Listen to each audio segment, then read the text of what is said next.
წინ დასრულდა შეხვედრა ადგილობრივებთან ანაკლიაში.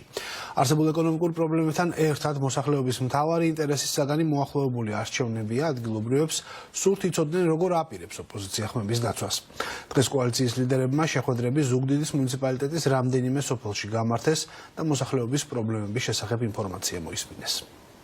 4 ნომერი იქნება ყველგან, კოალიცია ცვლილებისთვის იქნება ყველგან, სანამ გამარჯვება არ იქნება მოპოვებული. ოლიგარქი უნდა დამარცხოს 26 ოქტომბერს და საჭირო არის მეტი დინამიურობა, მეტი შრომა, დიდ გამარჯვებებს სჭირდება დიდი ძალის ხმება და ამ ქვეყანას დიახაც არ დავთოთ, ვერ გახდება ეს ქვეყანა რუსეთის დანამატი, ვერ გახდება ეს ქვეყანა ოლიგარქების. ეს ქვეყანა გახდება და სახელმწიფო შედგება და სახელმწიფო დაუბრუნდება საქართველოს მოქალაქეებს და დღევანდელი შეხვედრებით სამეგრელოში მათ შორის ბოლო უკანასკნელი შეხვედრა მიმდინარე დღეს ანაკლიაში აი ამ მიზას, ამ დიდ მიზას ემსახურება. ვარ ძალიან ამაღლებულ განწყობაზე, ცვლილებების ქარის თროლოა ზუგდიდში ძალიან მძაფრად იგრძნობა.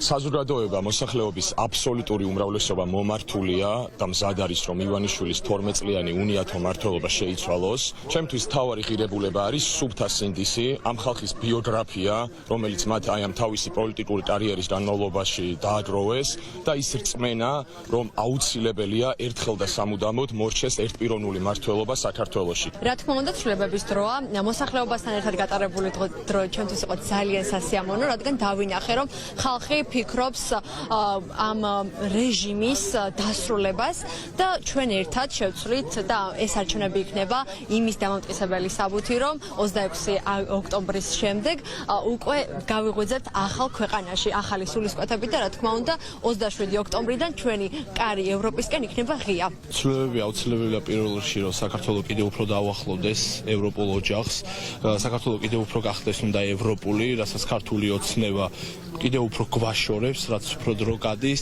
და კიდევ უფრო დაუახლოვდეს ევროპულ ოჯახს. მე ამ ძალაში ვხედავ, კოალიცია ცვლილებებში ვხედავ, ცვლილებისთვის ვხედავ, ნიკა მელიასთან ერთად ვდგავარ ამ გუნდთან.